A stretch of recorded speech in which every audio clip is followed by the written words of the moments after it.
একটা খেয়ে আরেকটা চাইবে এভাবে সসেস ডিলাইট পিৎজা ঘরে তৈরি করে নিলে। আসসালামু আলাইকুম, আমন্ত্রণ রইল আজকের রেসিপিটি দেখার জন্য। আশা করছি কাছে দূরে সবাই অনেক বেশি ভালো আছেন। খুবই লোভনীয় একটি খাবার, বিকেলের নাস্তায় অথবা বাচ্চাদের স্কুলের টিফিনে এভাবে তৈরি করে নিতে পারেন। কোনো চিকেন প্রিপারেশনের ঝামেলা নেই, কেনা সসেস দিয়েই আমি আজকের এই রেসিপিটা করে নেব। তবে ঘরে তৈরি সসেস দিয়েও তৈরি করে নিতে পারেন।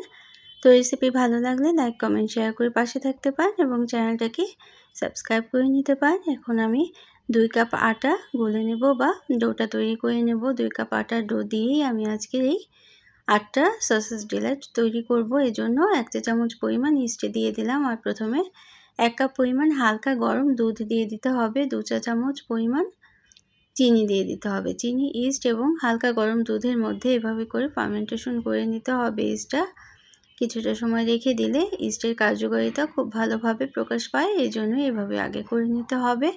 তারপর 2 কাপ পরিমাণ আটা দিয়ে আমি কিন্তু আজকে এই রেসিপিটা তৈরি করব। ময়দার কিন্তু দরকার নেই, তবে ময়দা দিলেও কিন্তু ভালো হতে পারে। চাইলে কিন্তু ময়দা দিয়েও এই রেসিপিটা তৈরি করে নিতে পারেন। তো এই পর্যায়ে এসে আমি আধা চা চামচ পরিমাণ লবণ দিয়ে দেব। আর লবণটা কেন পরে দিলাম সেটা হচ্ছে, যদি আমরা দুধের সাথে, চিনির সাথে এবং ইস্টের সাথে লবণ দিতাম তাহলে কিন্তু ইস্টের কার্যকারিতা ভালোভাবে প্রকাশ পায় না, অনেক সময় ফুলতে চায় না। বেকিং যে কোনো রেসিপি করার সময় এইভাবে করেই ডোটা প্রিপারেশন করে নিতে হয়। আর একটু নরম ধরনের ডোটাই তৈরি করে নেব। এই জন্য একটা স্প্যাচুলা দিয়ে প্রথমে সবগুলো উপকরণ আমরা মিশিয়ে নিলাম। তো এই পর্যায়ে এসে আধা চা চামচ পরিমাণ লবণ আমি ছিটিয়ে দিয়ে দিলাম এবং তারপরে ডোটা হাত দিয়ে মুথে নিতে হবে বা ময়ান দিয়ে নিতে হবে। প্রথমে কিন্তু হাতের সাথে লেগে লেগে আসবে, তো এটার জন্য কোনো চিন্তা করার কোনোই দরকার নেই। কিছুটা সময় এভাবে করে ময়ান দেওয়ার পরে 1 চা চামচ পরিমাণ তেল দিয়ে দেব। তারপর হাত থেকে ছেড়ে ছেড়ে আসবে এবং 1 চা চামচ পরিমাণ তেল দিয়ে কিছুটা সময় ময়ান দেব। আর তারপরে 1 টেবিল চামচ পরিমাণ বাটার দিয়ে দেব। তো বাটারের স্বাদটা কিন্তু খুব বেশি ভালো লাগে যে কোনো বেকিং রেসিপিতে যদি বাটারটা দেওয়া হয়। তো এভাবে ময়ান দিয়েছিলাম প্রায় 10 থেকে 15 মিনিট সময় নিয়ে। উপরের দিকটা কিন্তু খুব সুন্দর মসৃণ হয়ে গিয়েছে। এমনভাবেই ইলাস্টিকের মতো টানলে পরে ছিঁড়ে যাবে না, এরকম একটা ডোই কিন্তু তৈরি করে নিতে হবে। রাবারের মতো টানলে পরে লম্বা হয়ে যাবে কিন্তু ছিঁড়ে যাবে না, এরকম একটা ডো তৈরি করে নিতে হবে। তারপর উপরের দিকটা মসৃণ করে উপরে সামান্য তেল ছড়িয়ে দিয়ে ব্রাশ করে দিয়ে ঢেকে রেখে দেবো একটা গরম স্থানে 40 মিনিটের মতো। তো আমি 4 পিস সসেস নিয়ে নিলাম, কেনা সসেস নিয়েছি, চাইলে কিন্তু ঘরেও তৈরি করে নিতে পারেন সসেস। তো সসেসটা আমি ছোটো টুকরো করে কেটে নিয়েছি, মাঝখানে একটা কাটা দিয়ে নিয়েছি। চাইলে বড় একটা সসেস দিয়েও এই সসেস ডিলাইটটা এইভাবে করে করে নিতে পারেন। সেটা কিন্তু আরেকটু বড় সাইজের হবে, তো আমি ছোট সাইজ করে নেব, এই জন্য এভাবে করে নিচ্ছি। অর্ধেকটা গাজর গ্রেট করে নিলাম, এটা কিন্তু অপশনাল, নাও দিতে পারেন। আবার চাইলে ক্যাপসিকামও কুচি করে দিয়ে দিতে পারেন। সসেস ডিলাইটের উপরে সবজি দিলেও কিন্তু খেতে অনেক বেশি ভালো লাগে, তবে সাধারণত চিজ দিয়েই এই সসেস ডিলাইটটা তৈরি করা হয় বা প্রিপারেশন করা হয়। তো সব কিছু রেডি করে রাখার পর আমাদের ডোটাও কিন্তু ফুলে উঠেছে। প্রায় 40 মিনিটের মতো এভাবে করে রেখে দিতে হবে। এর চেয়ে বেশি সময় রেখে দেওয়া যাবে না, তাহলে কিন্তু ইস্টের গন্ধ করতে পারে যে কোনো বেকিং রেসিপিতে। তো এখন আরেকটু সামান্য পরিমাণ আটা দিয়ে আমি এটাকে মসৃণ করে নেব উপরের দিকে এবং 8টা অংশে ভাগ করে নেব। তো চাইলে বড় সাইজ করে নিলে সসেসটা কিন্তু মাঝখানে আর টুকরো দেওয়ার দরকার নেই। তো এভাবে করে 8টা অংশে ভাগ করে গোল গোল বলের আকারে করে নিতে হবে। প্রতিটা বল কিন্তু আবার উপরের দিকটা মসৃণ করে নিয়ে ছোট রুটি আকারে বেলে নিতে হবে।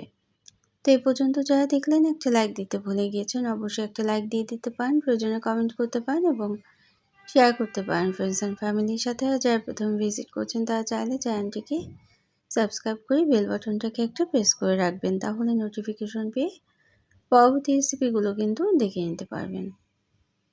তো প্রতিটা অংশ এভাবে করে ভাগ করে নেওয়ার পর এটা দেখেই বুঝে নিতে হবে আমি কিভাবে করে তৈরি করছি। অবশ্যই কিন্তু উপরের দিকটা এভাবে করে মসৃণ করে নিতে হবে। আর 2 পর্যায়ে অবশ্যই প্রুফিংটা করে নিতে হবে, অর্থাৎ রেস্টে রেখে দিতে হবে। প্রথমে আমরা রেস্টে রেখে দিয়েছিলাম 40 মিনিট, আর এই পর্যায়ে এসে আরও 30 মিনিট। যখন তৈরি হয়ে যাবে সসেস ডিলাইটটা, আমাদের প্রিপারেশন শেষ হয়ে যাবে, ঠিক তখনই রেস্টে রেখে দেবো আরও 30 মিনিট। এই 2 পর্যায়ে অবশ্যই প্রুফিংটা করে নিতে হবে বা রেস্টে রেখে দিতে হবে, তাহলে কিন্তু নরম তুলতুলে এবং ফ্লাফি যে কোনো বেকিং রেসিপি পেয়ে যাবেন। তো এটা দেখে বুঝে নিতে হবে আমি কিভাবে করে করছি। এটা কিন্তু খুবই সহজ, তবে যে কোনো কাজ খুব বেশি সহজ হয়ে যায় যখন নিজে প্র্যাকটিস করা হয়। নিজে না করলে, শুধু দেখলে কিন্তু সে কাজ কখনোই শেখা যায় না। এজন্য শিখতে হলে অবশ্যই নিজেকে কাজটা করতে হবে। তো চাইলে একটা কেচির সাহায্যেও কিন্তু মাঝখান থেকে কিছুটা স্পেস দিয়ে কেটে নিতে পারেন। তো আমি একটা নাইফের সাহায্যে কেটে নিচ্ছি, যাতে ভিতরের সসেসটা ছোট ছোট টুকরো হয়। খুব বেশি বড় টুকরো না, আবার একেবারে পাতলা টুকরো করা যাবে না, একটা সাইজ মতোই টুকরোটা করে নিতে হবে। এভাবে করে কেটে নেওয়ার পর ঘুরিয়ে একটা ফুলের মতো করে শেপ দিয়ে নিতে হবে। যদি লাইনার থাকে বাসায়, কাপকেক লাইনার, তার মধ্যেও কিন্তু দিয়ে দিতে পারেন, তখন কিন্তু শেপটা খুব সুন্দর থাকে, একেবারে ফুলের মতো। তো আমার ঘরে ছিল না, এজন্য আমি এভাবেই বেকিং ট্রেতে দিয়ে দেব। এটা কিন্তু বাচ্চারা খুব বেশি পছন্দ করে, কারণ উপরে চিজ দেওয়া থাকে। ছোট থেকে বড় সবার অনেক পছন্দের একটা খাবার। খুব সহজ রেসিপিতে ঘরেই তৈরি করে নিতে পারেন টেস্টি টেস্টি স্টাইলে। এই সসেস ডিলাইটটা বাইরে থেকে আর কেনার, চড়া দাম দিয়ে কেনার কোনো প্রয়োজন হবে না, যদি ঘরে এভাবে করে নিতে পারেন। তো আমরা কিন্তু বাইরের রেস্টুরেন্টে গিয়ে অনেক চড়া দামে খাবার কিনে খাই, বাচ্চারাও কিন্তু খাওয়ার জন্য আবদার করে, অথচ একটু কষ্ট করে এভাবে করে ঘরেই তৈরি করে নিতে পারেন। তো আমি আর একটা দেখিয়ে দিচ্ছি, এটা দেখে বুঝে নিতে হবে আমি কিভাবে করছি। বড় সসেস দিয়ে কিভাবে করতে হয় লম্বা, সেটা কিন্তু আমি আরেকদিন দেখিয়ে দেবো ইনশাল্লাহ। তো ফেসবুক থেকে দেখলে অবশ্যই কিন্তু পেজটাকে ফলো করে রাখতে পারেন। আর যারা এতটা সময় সাথে থাকলেন, সবার জন্য রইল অনেক অনেক ভালোবাসা, অনেক অনেক শুভকামনা। আজকে আমি এটা ইলেকট্রিক ওভেনেই বেক করে নেব, চাইলে কিন্তু চুলার উপরেও করে নিতে পারেন। বড় একটা হাঁড়ি বসিয়ে একটা স্ট্যান্ড দিয়ে একটা স্টিলের প্লেটে যদি সাজিয়ে এভাবে দিয়ে দেন, প্লেটের উপরে সামান্য তেল ব্রাশ করে, তাহলে প্রায় 40 মিনিট সময় নিয়েই বেকটা হয়ে যাবে। তবে আমি ইলেকট্রিক ওভেনে আপ ডাউন হিট অন করে 180 ডিগ্রি সেলসিয়াস তাপমাত্রায় 18 মিনিট বেক করে নিয়েছিলাম। আর বেক করার আগে অবশ্যই এখন আমরা গাজর গ্রেট করা দিয়ে দেব এবং চিজ দিয়ে দেব, আর সামান্য দুধ এবং ডিমের হলুদ অংশটা কিনার দিয়ে ব্রাশ করে দিয়ে দেব, তাতে খুব সুন্দর একটা কালার চলে আসবে বেক হওয়ার পরে। তো গাজর কুচিটা কিন্তু অপশনাল, নাও দিতে পারেন চাইলে, তবে চিজটা কিন্তু অবশ্যই দিতে হবে। চিজ না দিলে খেতে একেবারেই ভালো লাগবে না। চিজ দিয়ে দিলাম, উপরে সামান্য চিলি ফ্লেক্স ছড়িয়ে দিয়েছি এবং অরিগানো ছড়িয়ে দিয়েছি। যেহেতু আমরা সসেসটা কোনো রান্না করিনি, তবে সসেস কিন্তু আমি ভেজে নিয়েছিলাম, বাটার দিয়ে অবশ্যই ভেজে নিয়েছিলাম, কথাটা কিন্তু আমার বলতে মনে নেই।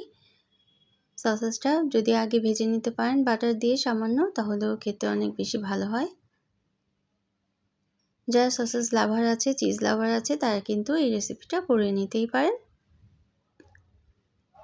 তো কিনারে কিন্তু খুব সুন্দর একটা কালার চলে আসে যদি এইভাবে করে ডিমের হলুদ অংশ এবং সামান্য দুধ ব্রাশ করে দিতে পারেন বেক করার আগে।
দেখলেন তো উপরে টমেটো সস দিয়ে আমি বেক করে নিলাম। এখন নামিয়ে নিব।